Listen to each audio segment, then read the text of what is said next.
Hello YouTube, my name is Nero. Today we have some more Call of Duty Modern Warfare Remastered, and did you guys know that this game is now just over 6 months old? We are just over halfway through the life cycle of both Infinite Warfare as well as Modern Warfare Remastered, and I thought for this video it'd be a great time to sit back, reflect, and think about Modern Warfare Remastered, where it's been, where it is currently, and where it may be going in the future. Determine whether or not we believe Raven Software failed this game, Activision failed this game, whether or not it's a good game. Kind of like just give it like a mid-season report card almost. That's the focus of this video, and if that sounds interesting, I hope you guys will sit back, relax, and enjoy while we go over the good and the bad of Modern Warfare Remastered so far. Let's start things off here with the good.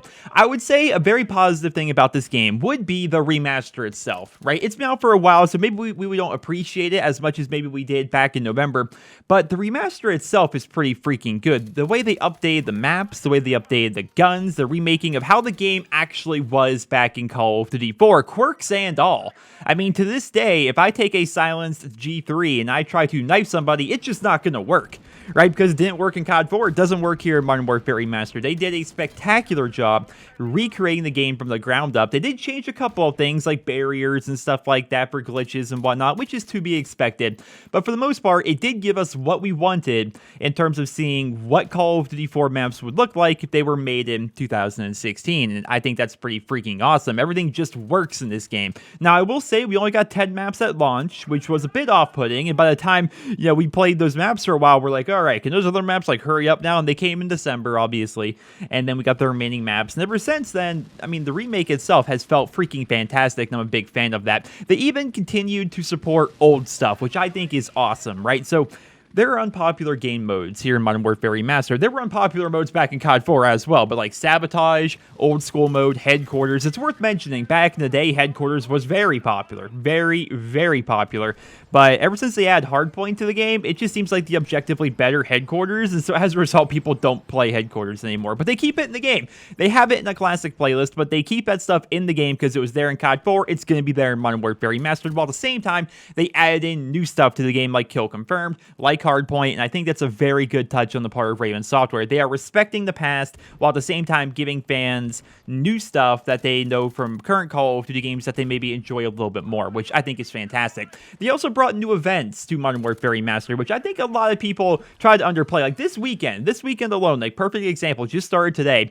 We have a double XP event if you play in the Slasher playlist. Like Slasher is a fantastic game mode, right? You have these weekend warfare modes like Slasher, Prop Hunt, and even smaller ones like Snipers Only or Kill Confirmed, but the only way to get your kill streaks is to confirm tags. There's little fun weekend warfare events. It's pretty freaking cool, along with relatively regular double XP events, and then of course the big events like Winter Crash and Daybreak. I mean, these giant events that provide themed map reskins along with camo rewards for playing on those maps. Like, these are really cool things that I personally did not anticipate when it came to Modern Warfare Remastered. I thought maybe we would see Winter Crash, but I did not expect Daybreak. I did not expect the other events that I'm sure we are going to end up getting in the relatively near future. It's a really cool thing what Raven Software is doing there. Not to mention the new progression system, right? Because the Call of Duty 4 progression system, it was the first one in the Call of Duty series, something to bear in mind. So there was a lot of kinks to work out, but there were 10 prestiges, and the highest camo you could earn was gold, but that was only on certain weapon categories, right? You had,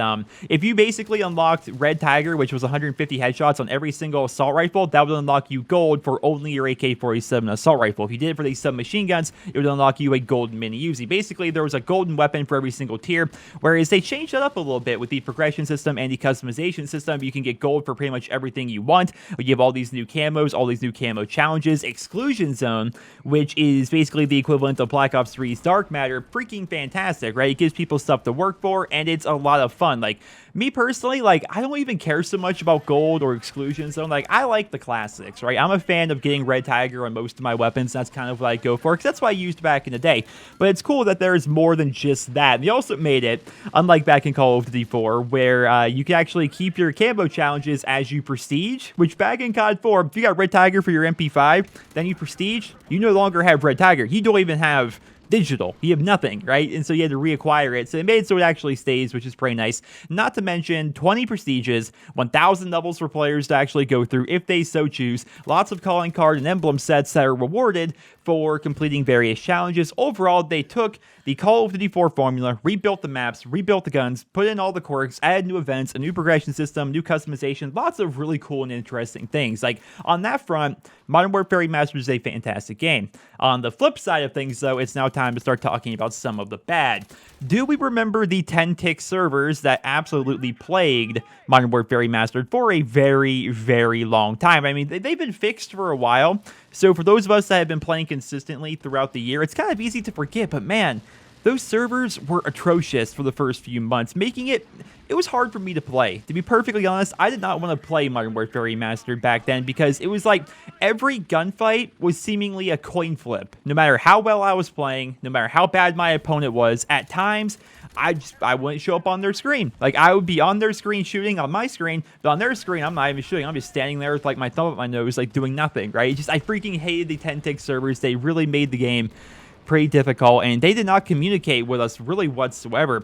Then we have collaterals, right? The entire collateral debacle, right? I mean, COD 4 was well known for sniping. It's one of the games that really influenced the sniping community back in the day and helped it become what it became. And collaterals simply did not work for the longest time here in Modern Warfare Remastered, which turned off a lot of people, which potentially hurt the overall player count here in Modern Warfare Remastered, which was not a good thing. The sound design in this game, I would say overall it's good. Like, if you talk about like the sound of the helicopters, the sound of the weapons, I mean, the weapon sounds were bad when the game first came out. Like, when they first started showing us this stuff, like in trailers and early gameplay and stuff like that, it was bad. Then they, of course, made it a little bit better. They made the announcers better. They made the sound pretty decent, but I'm talking about the footsteps. When you talk about sound design in Call of Duty, what it means to a lot of people is the footsteps, and they are very different than Call of Duty 4. Now, for a while, like the longest time, I thought like you can't even hear footsteps in this game because I would play nothing but like ground war or domination or kill confirmed or respawn modes, and in there, I can't hear somebody if they're sneaking up on me with like deep impact on it. I can't. There's so much going on. I can't hear people that well. Whereas in COD 4, I could hear you a mile away regardless of the game mode. Now, after playing Search and Destroy for a while, I realized that yes, you can indeed hear people running around if they don't have dead silence on pretty easily if you're really listening for it. It's a new skill that you have to acquire. You have to relearn how to sound whore in Modern Warfare Remastered as compared to Call of Duty 4. So it is possible, but it's not as easy as it was back in Call of Duty 4, and so I think that's definitely a downside. If you come back to this game and you have your headset on, you're ready to go, you're not going to be able to hear people right away. And even to this day, like, I still have a hard time hearing people in respawn game modes. Even though I'm like, my ears are more trained for it, I just don't hear them that well in this game as compared to Call of Duty 4, which is a downside in my opinion. And then, of course, we have supply drop weapons. I will say that the supply drop model in this game is better than most other Call of Duty games, but you can polish a turd, it's still a turd, right? So supply drop weapons are bountiful here in Modern Warfare Remastered. There are 9 DLC guns with several more appearing in game files. Every time they add more to the game, I mean, more show up in game files. So they just keep coming and they keep coming and they keep coming. They're going to be coming out next month for those that don't know. New supply drop weapons, a new sniper, a new light machine gun, new shotgun that is going to be the Ranger. I did a video on it, check it out. But we have all those, not to mention the nearly 20 different melee weapons that are actually in this game. It's kind of a big deal, right? They've added so freaking much to this game, and most of the time, these DLC weapons are objectively better versions of other weapons that already exist in-game, albeit slightly better, but still, they're better nonetheless, right? So that's kind of an issue if you ask me. The big reason why these weapons aren't just plaguing the multiplayer is because of how hard they are to earn, which kind of ties me into my next point, which is going to be the depot credit system. But I would like to say, people kind of have this position where the M16 is so overpowered that no matter what DLC weapon comes out, it can't be as overpowered as the M16, which I think blinds some people, honestly, because I made a video talking about the BOS 14, and it wasn't just opinion, right? I was showing like stats and gameplay and just backing up my claims saying, guys, I think the BOS 14, this DLC supply drop weapon, may be the best full auto assault rifle in the entire game. And people don't seem to care about that because, well, the M16 still exists. So I'm like, but the DLC gun's the best full auto assault rifle in the entire game. No one cares about that. I don't know. People seem to be blind to it. Like, the M16, in my eyes anyway, isn't even that big of a deal. Like, occasionally, I get into a lobby where it's like, man, the M16 guy on the other team, he's really annoying, but I don't die to that gun anymore because people just don't seem to use it. I think they're just bored of it, honestly, which is a good thing. It's better for the game, honestly, that people aren't running around with the most broken weapon in the game, but still, like, man, these supply drop weapons are definitely a big deal in this game. Now, I mentioned the depot credit system. That's next up here on the list. Like, it's one thing for them to add weapons to the game. It's another thing entirely for them to make it incredibly hard to unlock those weapons at a decent speed without spending any money. We already spent $80 on this game just to play it. Don't forget that, by the way. We spent $80 just to be able to play this game, and now we need to either sink like an unholy amount of time into the game to try to get these new weapons, or we just flip Raven Software and Activision a 20, and we'll probably get what we want. Like, that's the thing about this system. If you actually do invest $20 into this game's supply drops, you will likely get something that you want, or multiple things that you actually want, but that's the only real way to get them with any speed. If you just want to go solely off of playing the game, I mean, when we had the double depot credit weekend, right, I put in like 12 or 13 hours of game time, like actual game time, not counting pre-game lobbies and sitting around and whatever, and that netted me 10 rare supply drops. So using that math there, that says if I put in 24 hours of game time, I can get 10 rare supply drops if it's not a double depot credit weekend. That is horrible to me. 10 rare supply drops, 1 day of playtime. That is horrible. Very bad system overall, and I think they should actually increase the rate at which we earn these depot credits in-game. I mean, it should be double by default, maybe even triple by default, just to make it relatively fair. But like I said, with the way the system works, it takes us forever to actually unlock these supply drops, but once you actually get them, chances are you're going to get a lot of good stuff out of that supply drop, so you don't need a lot of them to actually be able to unlock the things that you actually want. Therefore, it just makes sense to spend money, which I refuse to do. I will not spend money on supply drops in this Call of Duty game or other Call of Duty games if they actually have game-changing content in them, and so I'm in a rock and a hard place, right? Not to mention the overpriced Variety Map Pack, which is $15 for 4 maps as well as 10 rare supply drops. It's overpriced, right? That's definitely a downside. The map pack was certainly overpriced. I understand them wanting to actually charge money for it, but $15 for 4 maps is horrible. They did throw in 10 rare supply drops, which I don't really give them any credit for, honestly, because I've explained it before, but supply drops have no real value, right? Activision can give them out at will because they made their money back. I would say tenfold, but that doesn't even make any sense, right? Somebody designing a gun does not cost them a lot of money. Throwing that thing into supply drops and having people buy supply drops trying to get that gun, they make so much money off of that is absolutely absurd. Like, I'll make up a number. They can spend $1,000 designing this gun.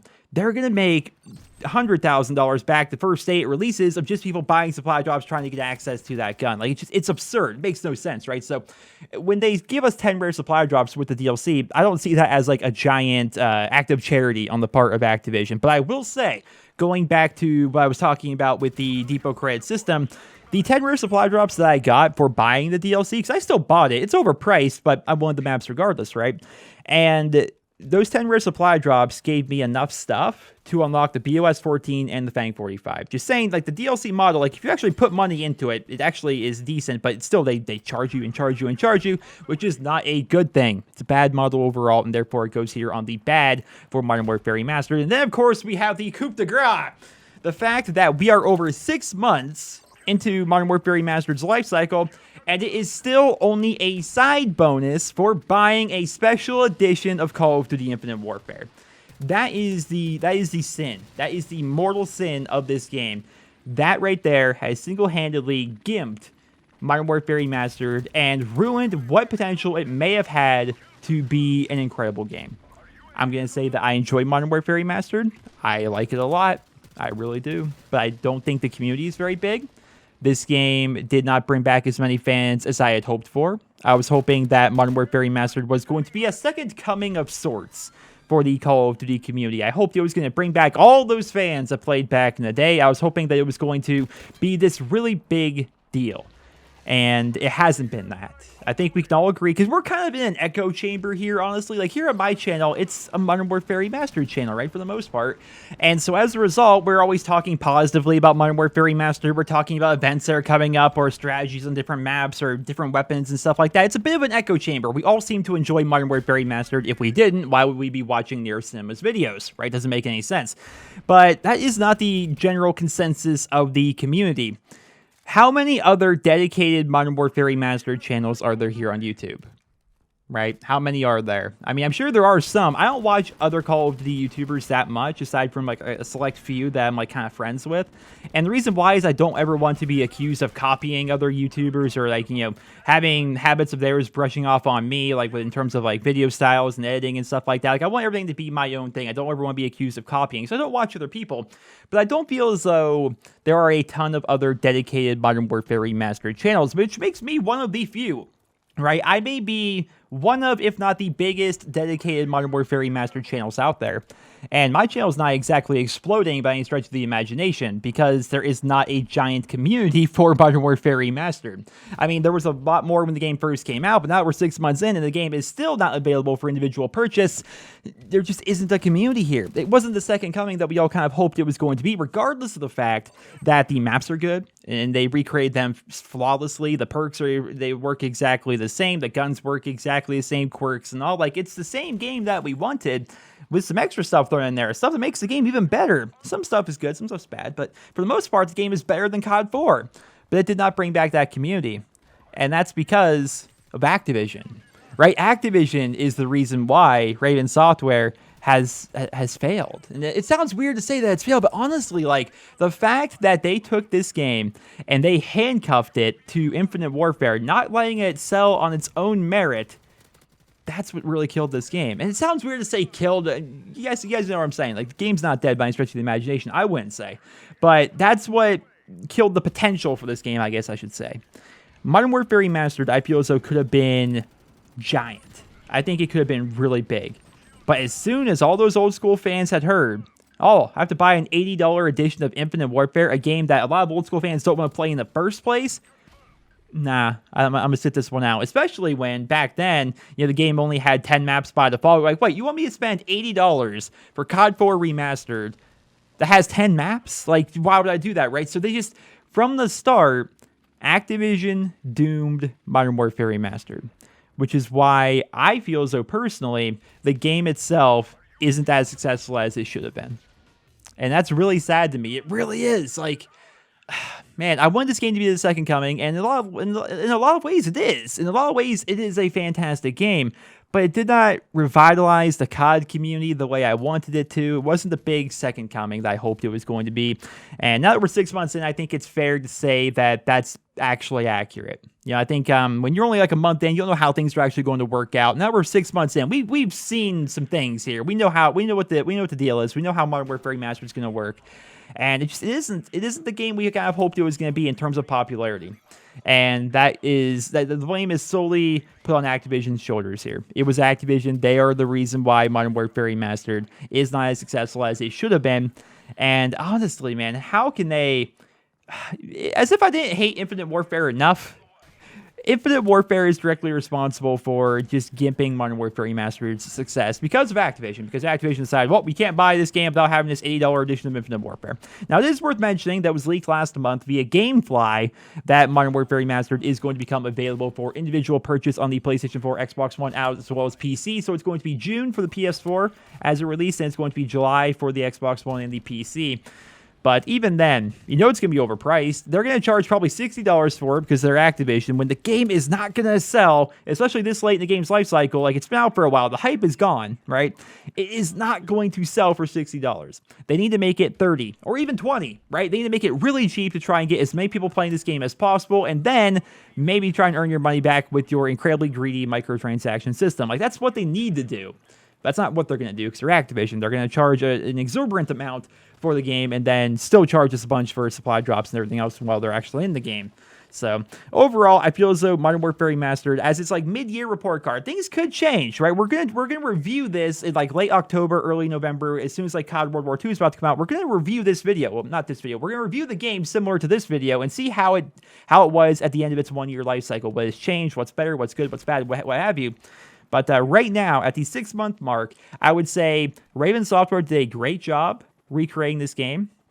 But there were a ton of flaws with this game. Some that were Raven Software's fault, like the 10-tick servers and the sound design, and other parts that were Activision's fault, like the business model, the depot credit system, and supply drop weapons and stuff like that. So there's blame to be pointed both ways here, but ultimately I think it's Activision's fault that Modern Warfare Remastered did not take off as well as it probably should have.